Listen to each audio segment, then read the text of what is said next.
Baik.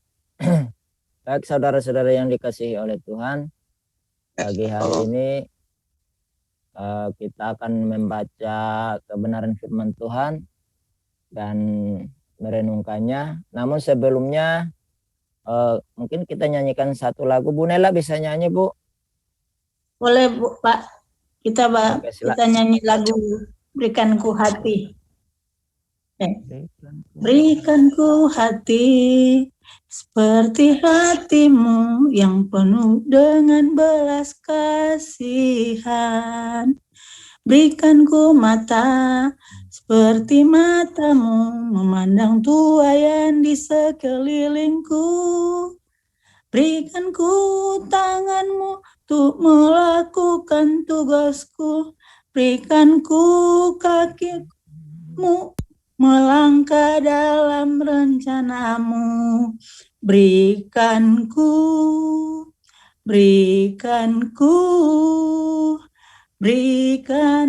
hatimu. Dari awal lagi, Pak. Berikan ku hati, boleh nyanyi bareng-bareng? Seperti hatimu. Yang penuh dengan belas kasihan. Berikan ku mata seperti matamu memandang tuaian di sekelilingku. Berikan ku tanganmu untuk melakukan tugasku. Berikan ku kakimu melangkah dalam rencanamu. Berikan ku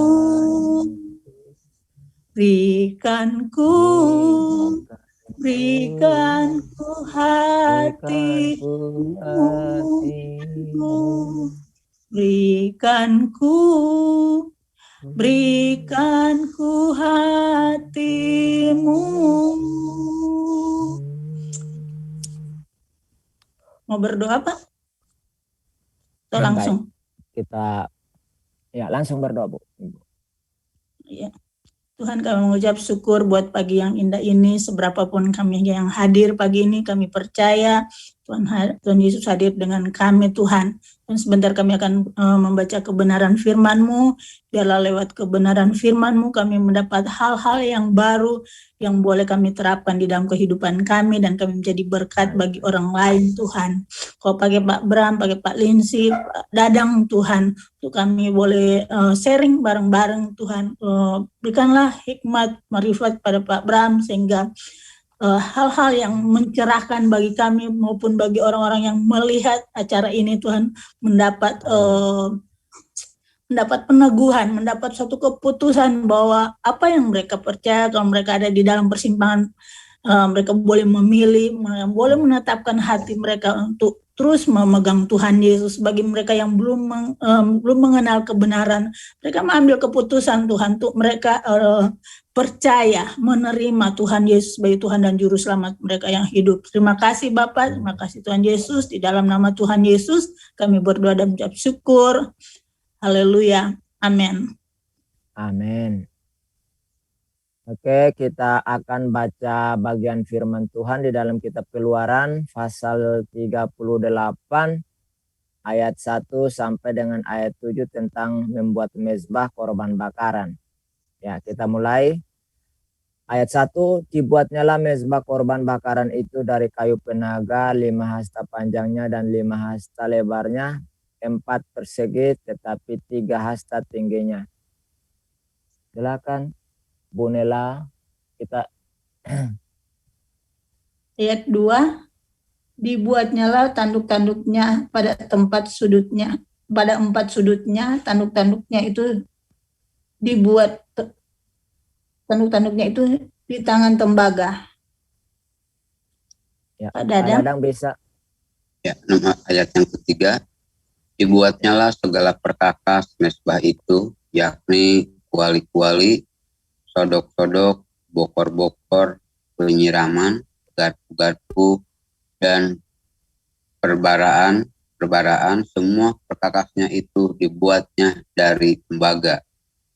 Ayat 4, dibuatnya lah untuk mezbah itu kursi kisi-kisi, yakni jala-jala tembaga di bawah jalur mulai dari sebelah bawah sampai setengah tingginya. Ayat 5, dituangkannya lah 4 gelang pada keempat ujung kisi-kisi tembaga itu, yakni tempat memasukkan kayu pengusung. Ayat yang ke-6, dibuatnya lah kayu-kayu pengusung itu dari kayu penaga dan disalutnya dengan tembaga. Ayat 7, dan dimasukkannya lah kayu-kayu pengusung itu ke dalam gelang yang pada rusuk mezbah itu, supaya dengan itu mezbah dapat diangkut. Mezbah itu dibuatnya berongga dan dari papan. Terima kasih, demikianlah firman Tuhan. Kita akan renungkan 3 menit, nanti kita balik menit ke-7.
Ya,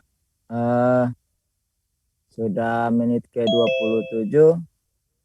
Mari kita melihat rema dari apa yang kita baca tadi. Saya mendapat rema dari bagian firman Tuhan yang baru saja kita baca itu dari ayat yang ke-6. Di situ dikatakan, dibuatnya lah kayu-kayu pengusung itu dari kayu penaga dan disalutnya dengan tembaga. Dari ayat firman Tuhan ini saya dapat rema, jadilah kuat dan teguh. Ya, mungkin ketika kita membaca ayat-ayat ini di dalam perikop yang baru saja kita baca itu, sepintas selalu ya, kita tidak dapat atau tidak menemukan sesuatu yang dapat dijadikan berkat rohani bagi iman percaya kita gitu ya. kalau kita baca sepintas lalu.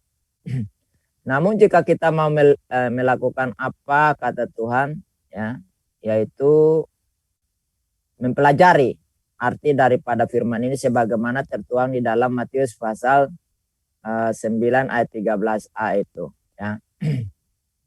Artinya kalau kita mau berusaha untuk menyelidiki firman yang kita baca, maka kita akan mendapati rahasia di dalamnya dan kita akan memperoleh berkat rohani yang sungguh luar biasa dari dalamnya. Sehingga dapat menolong kita, menolong iman kita sehingga menjadi kuat dan tangguh, menjadi teguh gitu ya. Nah, contohnya di dalam ayat Alkitab yang menjadi dasar untuk kita renungkan pada pagi hari ini, ya. Di mana sepintas lalu kita tidak menemukan sesuatu di dalam ayat ini, ya. Namun mari kita kaji makna yang terkandung di dalam ayat ini dan kita dapat menemukan harta rohani di dalamnya yang akan memperkaya hasanah iman percaya kita kepada Tuhan Yesus Kristus. Nah, perhatikan di situ dikatakan dibuatnyalah kayu pengusung itu dari kayu penaga. Ya. Selanjutnya perintah Tuhan untuk disalut kayu-kayu itu dengan tembaga sekali lagi. Ya. Kayu itu disalut dengan apa? Dengan tembaga. Lalu kita melihat di situ ya. Jadi di situ ada tembaga, disalut dengan tembaga ya. Kalau kemarin kan dengan emas, ada yang dengan emas. Tapi di sini ada tembaga. Ya. Nah, kita lihat di sini bahwa Tuhan tidak sekedar memerintahkan hal itu, tetapi bagi Yahudi itu adalah sebuah simbol penting bagi mereka. Ya, mungkin bagi kita nggak ada apa-apanya gitu. Tembaga dalam bahasa Ibrani-nya itu dikatakan nekusyah. Nah, nekusyah ini adalah simbol dari kekuatan atau keteguhan. Nah, di dalam kitab Imamat pasal 26 ayat 9 dikatakan di sana bahwa ya dan aku akan berpaling kepadamu dan akan membuat kamu beranak cucu serta bertambah banyak dan aku akan meneguhkan perjanjianku dengan kamu. Ya. Jadi di situ ada kata kanekhusyah. Ya, jadi meneguhkan ya. Karena itu kata awalan ya. Sedangkan kusyah itu adalah teguh, meneguhkan ya. Maka di situ meneguhkan. Jadi Tuhan meneguhkan sesuatu, yaitu perjanjiannya. Jadi nekusia di sini artinya meneguhkan. Artinya Tuhan membuat kita sebagai umatnya menjadi teguh di dalam perjanjiannya, tidak tergoyahkan, tidak berpindah posisi. Ada selalu pada tempatnya walaupun diterpa oleh apapun, mereka tetap kokoh di dalamnya, ya. Selanjutnya kalau kita baca di dalam kitab Ayub pasalnya yang ke-40 ayatnya yang ke-18 juga dikatakan di sana bahwa sesungguhnya biarpun sungai sangat kuat arusnya, ia tidak gentar, ia tetap tenang biarpun sungai Yordan meluap melanda mulutnya. Ya, di situ ada kata nekusyah dalam bahasa Ibrani-nya ya. Di situ atasamaf ya, afike nekusyah. Nah, jadi ada kata nekusyah di sana artinya kuat atau teguh, kokoh. Ya, enggak bergerak dari tempatnya sekalipun arus sungai itu deras, namun tidak akan menghanyutkan dia. Dia tetap berdiri kokoh, dia tetap kuat ada di situ. Itu simbolik ya, dari gambarannya adalah sungai kuda Nil. Ya. Nah, jadi Tuhan ingin supaya kaum Israel itu kuat, teguh gitu. Nah, di sini kata kuat menggunakan kata yang sama. Ya, nekusia. Artinya Tuhan juga menghendaki supaya umatnya harus disalut atau dibungkus dengan kekuatan. sehingga kekuatan lain tidak dapat merobohkan iman mereka kepada Tuhan atau kepada Adonai. Ya. Kita tahu bahwa kayu adalah benda yang mudah rapuh dan patah. Ya. Namun supaya kayu tersebut dapat kuat menahan beratnya meja yang dipakai sebagai mezbah korban persembahan, maka perlu kayu itu disalut atau dibungkus dengan kekuatan tembaga.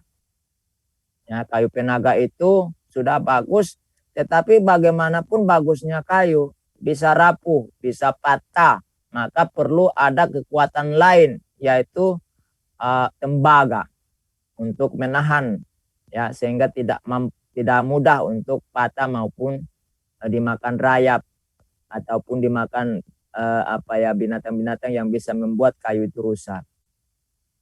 Ya. Nah, demikian juga dengan kita sebagai manusia yang lemah dan rapuh, ya, yang mudah rusak. Diperlukan kekuatan Tuhan untuk menyalut kita agar kita dapat menjadi teguh dan kuat dalam menjalankan hidup di tengah-tengah dunia yang penuh dengan beragam tantangan dan rintangan ini. Kita tidak bisa hidup tanpa Tuhan. Ya, maka Yesus katakan, di luar aku kamu tidak dapat berbuat apa-apa. Ya, Yohanes pasal 15 ayat 4 sampai dengan 5 ya. Dikatakan di sana, ya. Tinggallah di dalam aku dan aku di dalam kamu. Sama seperti ranting tidak dapat berbuah dari dirinya sendiri kalau ia tidak tinggal pada pokok anggur. Demikian juga kamu tidak berbuah jikalau kamu tidak tinggal di dalam aku. Akulah pokok anggur dan kamulah ranting-rantingnya. Barang siapa tinggal di dalam aku dan aku di dalam dia, ia berbuah banyak. Sebab di luar aku kamu tidak dapat berbuat apa-apa. Jadi Tuhan, ya, adalah tembaga yang menyalut kita, membungkus kita, sehingga kita jadi kuat. Kita tidak bisa apa-apa. Kita akan rusak kalau kita di luar Tuhan. Jadi ketika hidup kita disalut atau dibalut atau dibungkus atau dikuasai oleh kekuatan Tuhan sendiri, maka tidak ada kata, ya, kita tidak mampu melakukan sesuatu hal. Semua dapat kita lakukan karena kita punya kekuatan Tuhan untuk melakukannya. Nah, sehingga apapun persoalan yang datang menerpa, bagai badai di gelombang laut, pada gelombang laut yang menerpa, ya, kapal atau pepohonan, kita tetap teguh iman kepada Tuhan kita Yesus Kristus yang adalah sumber kekuatan. Kenapa orang bisa mudah jatuh meninggalkan Tuhan? Ya, karena dia tidak punya kekuatan Tuhan. Ya. Karena itu mulai sekarang, ya, mari kita berikan diri kita kepada Tuhan untuk dibalut dengan tembaga Tuhan atau kekuatan Tuhan, supaya kita memiliki kekuatan menghadapi terjangan masalah yang datang silih berganti tiada henti-hentinya di tengah dunia ini. Ya. Dan janganlah kita biarkan diri di luar bungkusan atau kekuatan Tuhan. Ya. Tetapi kita mau memberikan diri untuk ada di dalam bungkusan atau perlindungan kekuatan Tuhan itu. Ya. Maka niscaya kita akan tampil sebagai menara Tuhan yang gagah perkasa dan bagaikan raja wali yang terbang tinggi menerjang badai menuju tujuan atau meraih sebuah kesuksesan bersama-sama dengan Tuhan. Ya, ini penting bagi kita, saudara. Ya, jadi pada pagi hari ini marilah kita mau untuk Tuhan menyalut atau membalut diri kita dengan kekuatannya sehingga kita mampu menjalankan kehidupan di tengah dunia ini dengan kokoh, dengan teguh, ya, tidak mudah untuk roboh iman percaya kita kepada Tuhan. Inilah rema yang saya dapatkan dari khusus ayat yang ke-6 bagi kita, kiranya apa yang saya jabarkan ini dapat memberikan kita kekuatan baru untuk menjalankan kehidupan iman percaya kita di tengah dunia ini, sehingga kalaupun ada persoalan-persoalan yang datang menerpa hidup kita, kita tetap teguh berdiri karena kita telah dibalut dengan kekuatan Tuhan yang dilambangkan dengan tembaga pada pembacaan kita pagi hari ini. Nah, Tuhan Yesus memberkati, dan mungkin teman-teman yang ingin juga membagi rema dari bacaan firman Tuhan kita, silakan.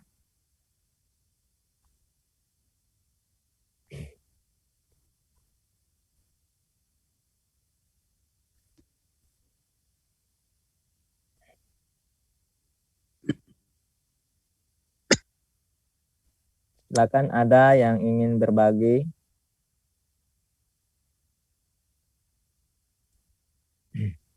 Ada Pak Paul tuh.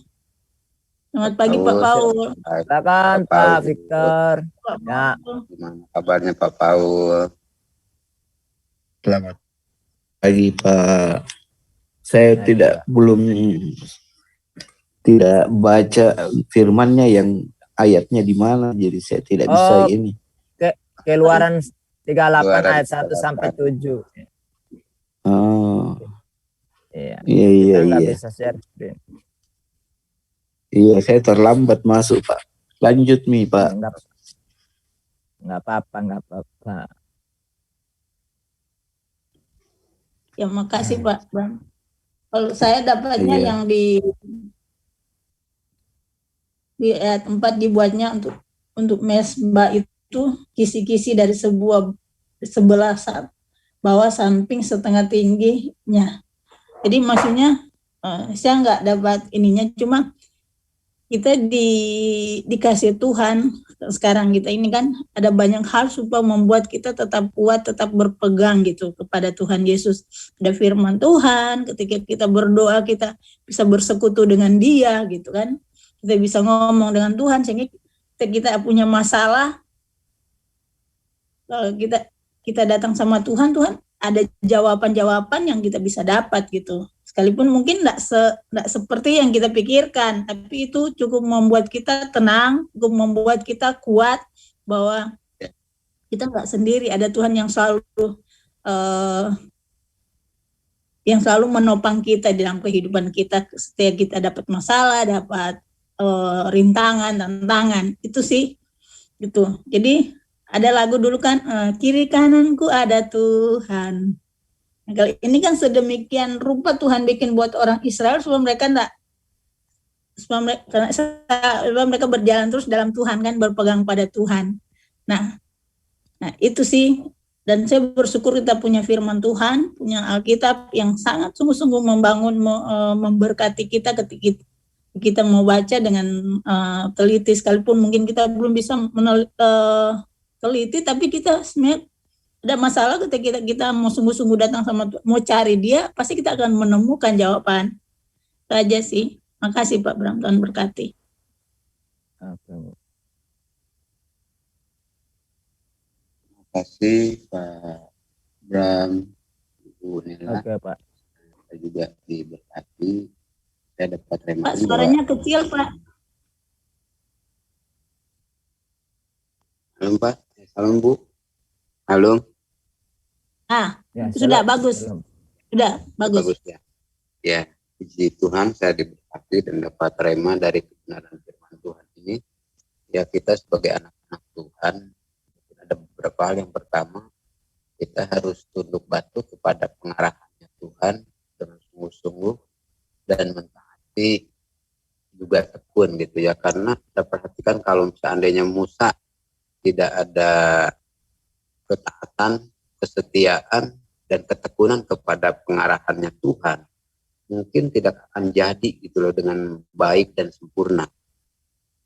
Gitu. Jadi di sini bahwa ketaatan itu, ketundukan gitu ya, itu perlu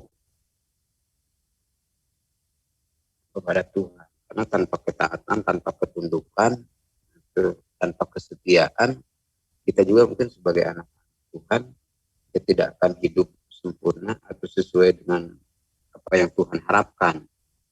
Dan begitu juga dengan Musa, ya, pada saat Musa diarahkan oleh Tuhan untuk mempersiapkan semua alat-alatnya gitu ya. Musa tidak berontak kepada Tuhan, Tuhan saya maunya buat seperti ini, kenapa seperti ini? Gitu. Tuhan saya kan belum pernah pengalaman buat begini, nanti saya susah, tapi tidak gitu ya. Tapi tidak seperti itu.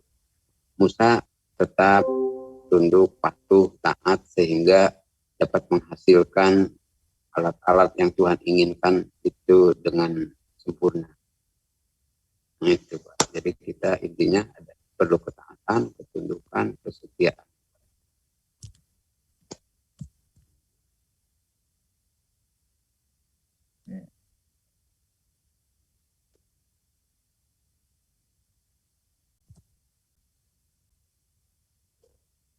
Silakan, ada yang lain.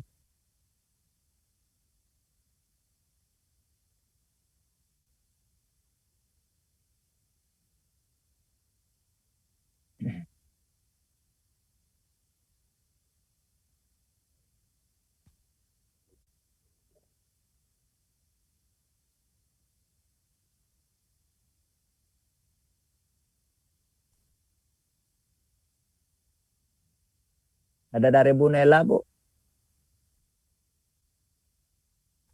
Iya, saya mau nanya tentang kisi-kisi seperti apa ya Bu? Pak.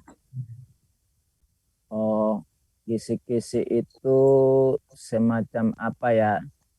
Lubang-lubang untuk itu, untuk menaruh apa namanya itu kayu itu untuk bisa mikul gitu. Ya. Ya itu seperti kita mungkin ya, karena aku tadi nyari-nyari di buku ini belum, di Alkitab Penuntunnya belum dapat ini.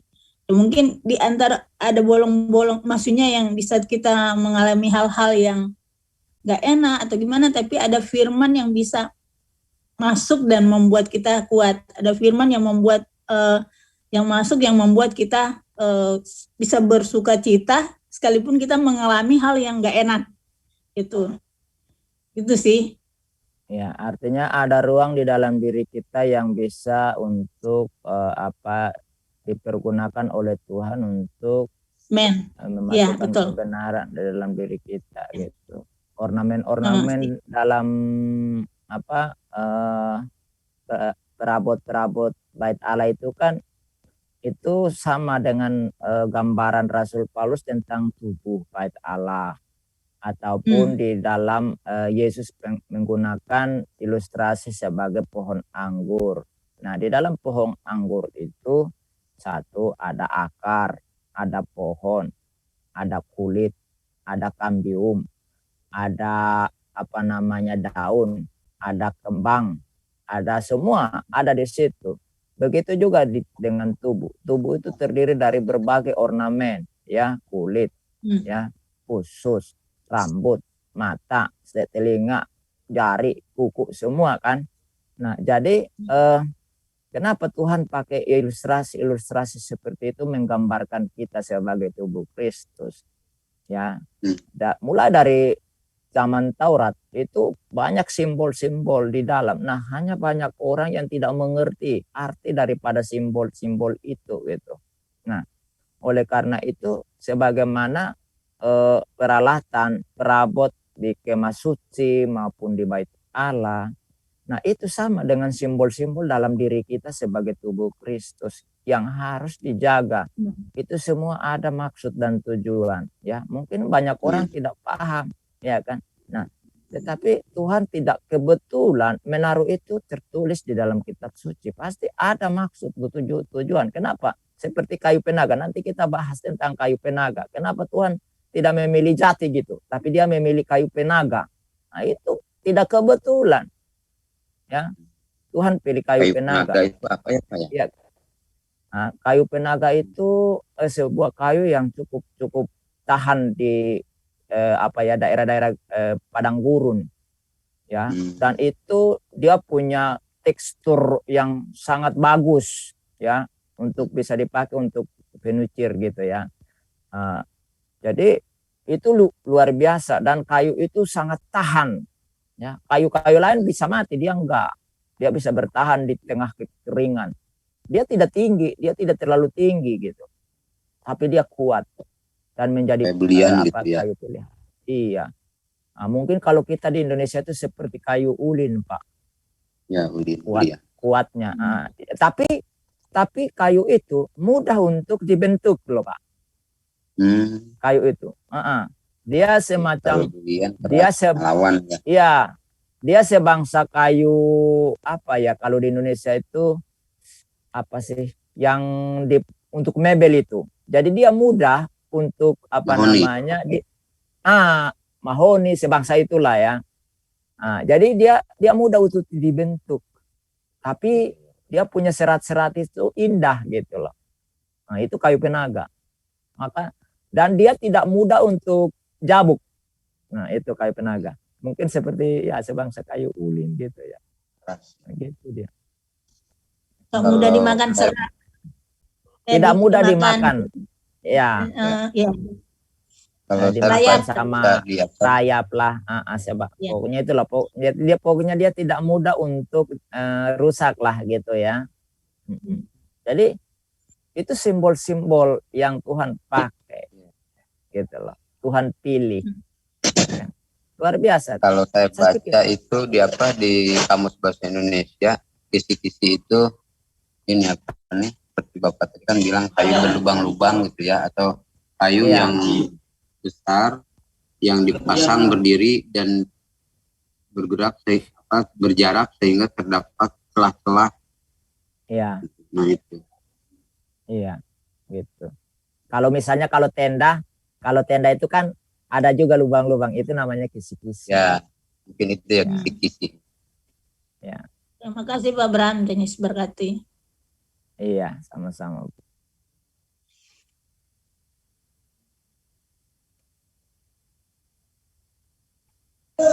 Makanya kita sebagai hamba Tuhan itu kita tidak sekedar membaca terus hanya memilih kata-kata yang mudah kita mengerti sehingga kita sampaikan, tetapi kalau bisa sebagai hamba Tuhan itu kata-kata yang sulit ya itu pun kita perlu explore gitu kan. Nah, cari tahu ya. Iya, kita harus cari tahu kenapa Tuhan memilih hal-hal ini gitu loh untuk pakai, kenapa yang enggak lain. Makanya kemarin kan misalnya kayu penaga itu ya atau ini apa namanya seperti tembaga, kenapa Tuhan tidak memilih baja tapi dia memilih tembaga gitu loh. Nah, ya kan, kalau baja kuat, memang dia kuat tapi dia mudah patah. Kalau ini besi itu ya. Tapi kalau tembaga enggak. Dia kayu tembaga itu dia bisa lentur. Beda ya. Beda dengan besi baja. Kalau besi baja dia kuat tetapi tidak bisa lentur. Sehingga mudah patah. Kalau kita punya misalnya parang atau apa terbuat dari baja, itu kalau salah tempa itu patah, dia bisa patah gitu. Beda dengan tembaga. Kalau tembaga itu dia bisa lentur gitu. Jadi kalau misal kita punya tembaga gitu ya, kalau misal kita buat dari pisau lah, kalau dia kena paku dia enggak patah, dia hanya lentur, dia hanya semacam sumpil gitu, dia enggak patah. Itu tembaga. Maka Tuhan pilih itu sebagai simbol. Jadi walaupun diterpa kayak apapun dia tidak bisa patah, tetapi dia hanya ya mungkin ibaratnya kalau kita itu merasa sedih, kecewa, cuma itu doang. Tapi untuk meninggalkan Tuhan enggak. Gitu. Kita bisa kecewa, sebagai manusia bisa kecewa, bisa sedih. Kok begini, saya sudah setia kok masih begini. Bisa hanya sebatas itu. Tapi tidak punya kemampuan untuk meninggalkan Tuhan, tidak patah gitu. Dia tidak meninggalkan Tuhan gitu. Nanti dia balik lagi, dia kalau diasah dia di tempat balik lagi dia. Kalau baja kan kalau patah ya udah nggak bisa disambung lagi. Tapi kalau tembaga masih bisa dikembalikan pada posisi. Dia tidak akan kurang sedikit pun. Gitu. Kalau baja dia patah, kurang, dia hilang. Tapi kalau tembaga enggak. Jadi bisa dikembalikan pada posisi semula lagi. Gitu loh. Nah, mungkin Bapak Ibu punya timah, itu sebangsa itulah ya, tembaga itu hampir sama dengan iya, dia lentur, dia enggak hilang dia. Gitu. Nah, itu maka Tuhan kuat dia, iya betul. Jadi di balik nama-nama yang Tuhan pakai atau kata-kata, sebenarnya di situ ada makna. Ada makna, ada tersirat yang perlu kita gali dan menjadi kita kuat. Jadi kita tetap memegang Tuhan itu berjalan sekalipun masalah apapun yang menimpa kita, kayak Pak Bram bilang tadi. Sekalipun bisa kecewa, bisa marah, gitu kan, bisa ini. Tapi kita tidak punya kemampuan untuk meninggalkan Tuhan. Kita tetap akan balik ke Dia. Kita tetap akan balik ke Tuhan, balik lagi. Nah, kita udah dapat sesuatu yang indah, yang tidak bisa kita, yang istilah saya selalu bilang ini, sebandel-bandelnya aku, tapi aku tidak berani untuk tinggalin Tuhan. Artinya kan kadang-kadang kita bandelnya gini, Tuhan malas baca firman, misalnya kan, manusia gitu kan. Artinya Tuhan gini misalnya, karena kita, tapi kita tidak punya kekuatan untuk meninggalkan Dia atau melepaskan Dia begitu gampang. Nggak akan bisa, bahkan nggak bisa kalau aku bilang sih. Tapi kembali kepada manusianya. Nah, kalau dia terus kepada orang yang tidak tepat, atau dia nggak baca firman dengan dia mencari ini, ya dia akan terpengaruh otomatis kan, gitu. Kalau dia tidak isi kehidupan dia dengan kebenaran, dengan kata-kata yang memang dari Tuhan, Tuhan kan bisa pakai hamba Tuhan, bisa berbicara langsung lewat Alkitab gitu. Kalau kita mau, kita mencari, kita pasti dapat. Nah, itu aja sih. Mungkin itu yang tadi. Makanya kan pertanyaannya adalah kenapa orang yang sudah lahir baru pun masih berbuat dosa sehingga tidak kudus, ya kan, tercemar. Ya, Tuhan tahu itu.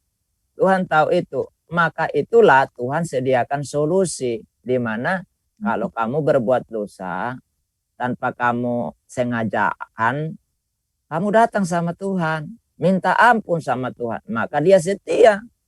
Alkitab katakan, maka Dia setia untuk mengampuni segala dosamu. Asal ngaku.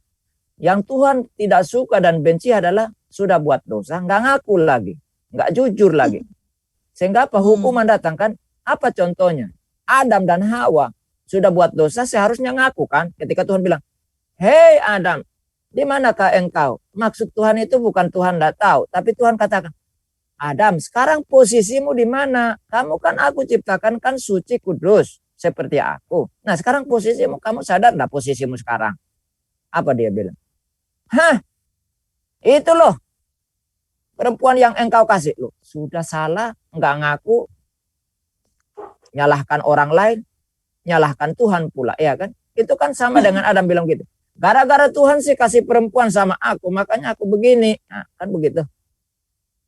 Nah, gitu loh. Jadi Tuhan paling benci dengan itu, maka hukuman turun. Coba waktu itu kalau Adam katakan, ya Tuhan ampuni aku, ya kan? Aku telah melanggar firman-Mu, berdosa terhadap aku. Mungkin lain ceritanya. Tapi enggak ngaku. Hawa pun begitu ditanya, apa yang kau lakukan ini? Itu loh ular itu. Tuhan sih ngutuk ular jadi iblis. Makanya dia goda aku. Nah gitu kan. Makanya coba. Kalau waktu Tuhan. Untung Tuhan tidak tanya iblis. Iya kan.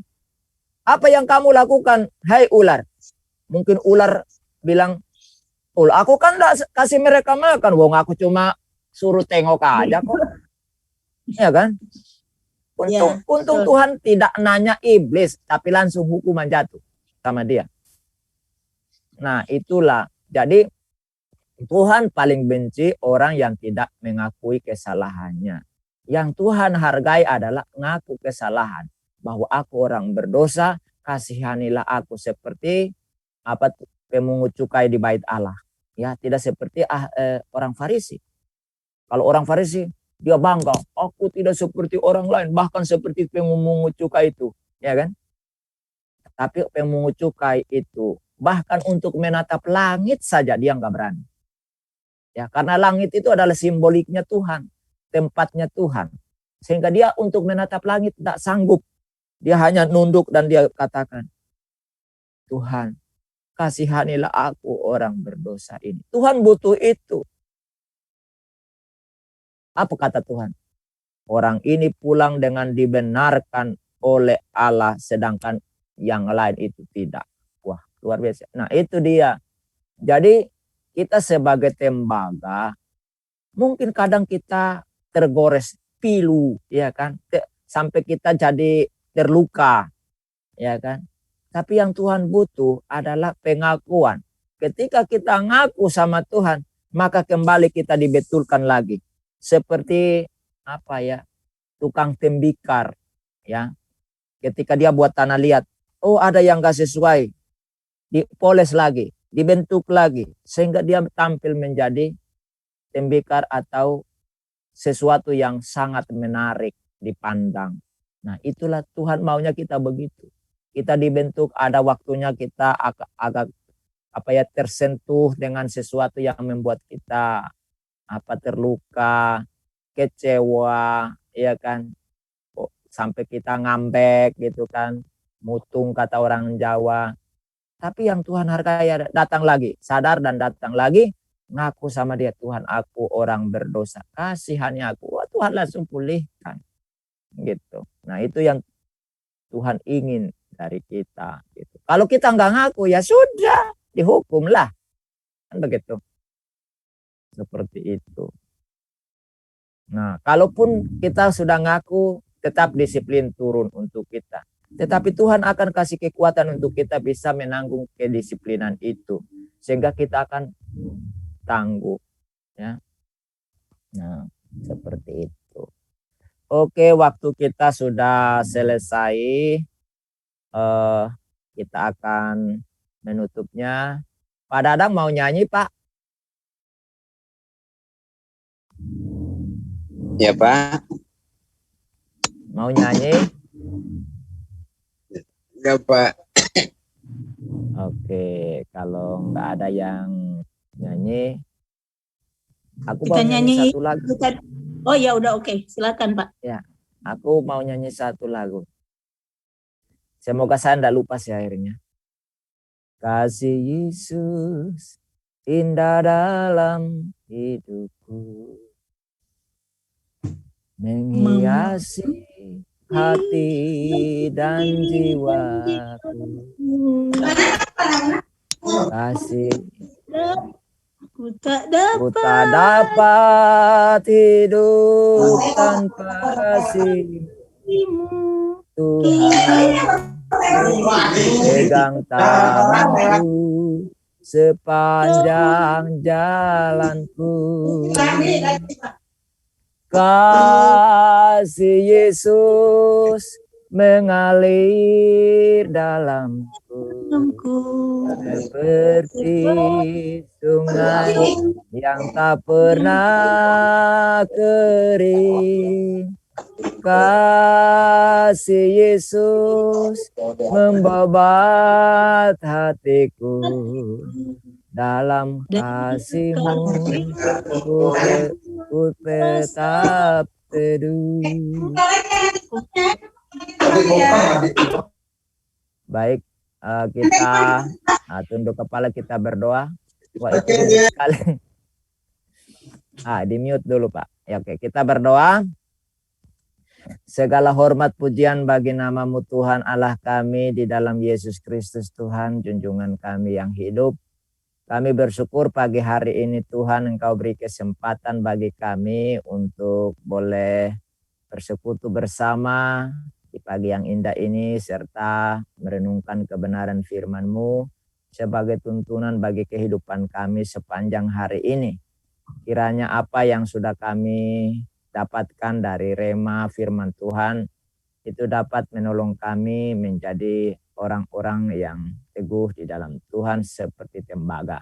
Dan Tuhan, semoga mereka yang mendengarkan melalui YouTube FB, Instagram, dan lain sebagainya. Tuhan, biarlah Engkau urapi video ini agar dapat memberkati setiap pendengarnya. Terima kasih Tuhan Allah kami, dan sebentar kami akan beraktivitas. Sebelumnya Tuhan, mari Engkau ulurkan tangan kasih-Mu, berkatilah kami sekalian. Kiranya anugerah dan pertolongan Allah Bapa, kasih sayang Tuhan Yesus Kristus, serta persekutuan dengan Roh Kudus, kiranya turun dan menyertai hidup kita sepanjang hari ini, bahkan sampai selama-lamanya.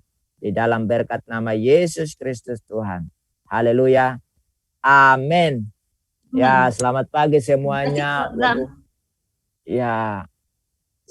Pak Dadang sama istrinya ganteng dan cantik tuh. Nah, iya Bu. Kalau enggak ganteng, enggak cantik, enggak jadi satu. Anaknya juga banyak. Iya. Anak-anak.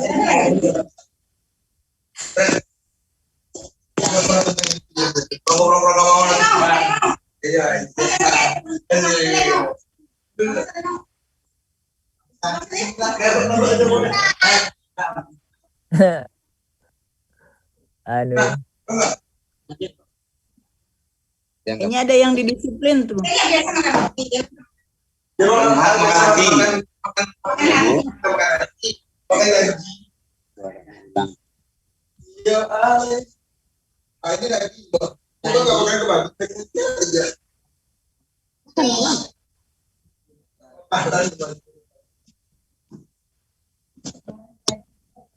Mana?